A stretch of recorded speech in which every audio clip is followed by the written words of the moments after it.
ఒక విచిత్రమైన పరిస్థితి ఏంటంటే తెలుగుదేశం పార్టీకి సంబంధించినటువంటి నాయకులు ఇతర పార్టీల మీద సానుభూతి వ్యక్తం చేస్తూ ఉంటుంటారు.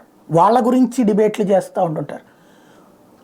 పురంధేశ్వరి భారతీయ జనతా పార్టీ రాష్ట్ర అధ్యక్షురాలుగా వచ్చారు. ఆవిడ వచ్చాక ఆవిడ జగన్ సర్కార్ని తీవ్రంగా విమర్శించడం, దాని మీదన ఆవిడ తెలుగుదేశం మనిషి అని విమర్శించడానికి కారణమయ్యింది ఎవరు? తెలుగుదేశం నాయకులే.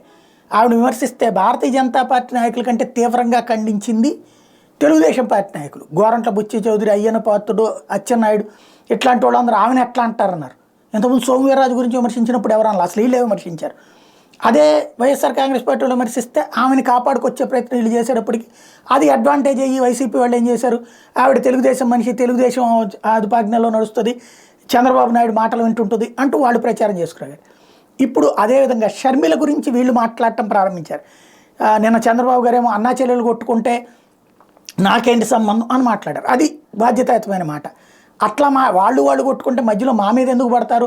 ప్రతి ఉపన్యాసంలో కూడా తెలుగుదేశాన్ని కూడా విమర్శిస్తుంది కదా, బాబుకి ఏం చేత కాలేదు, మన్నయ్యకి ఏం చేత కాలేదని. అట్లాంటిది మమ్మల్ని ఎందుకు అంటది, వాళ్ళ అన్న చెల్లెలు కొట్టుకోకుండా అని మాట్లాడడం మానేసి షర్మిలకి ప్రాణహాని ఉంది జగన్మోహన్ రెడ్డి వల్ల అంటూ అటువైపు తీసుకెళ్లే ప్రయత్నం చేసుకొస్తుంది తెలుగుదేశం పార్టీ. బుచ్చే చౌదరి తాజాగా స్టేట్మెంట్ ఇచ్చేది, అయ్యన్న పాత్రుడు బాగానే ఉంటుంది. అప్పుడు రేపు పొద్దున ఆ మొక్కకి వీలవుతుంది. ఇప్పుడు పాపం పురంధేశ్వర్ గారు తను నాకు తెలుగుదేశానికి సంబంధం లేదు బాబు అని మొత్తుకున్నా సరే తెలుగుదేశం వాళ్ళు మాట్లాడటం వల్ల అడ్వాంటేజ్ తెలుగుదేశానికి అయింది, డిసడ్వాంటేజ్ ఆవిడకి అయింది.